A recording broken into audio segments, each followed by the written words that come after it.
हाथ धुए आसे हाथ धुए আমি কাটতে পারবো এর সাথে এইখানে বেশি এখানে বাইরে বেশি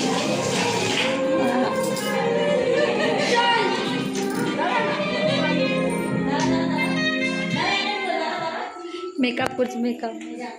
চল তুমি চল ছবি তুলবো সবাই আসবে তাহলে কে রান্না করবে ওই মা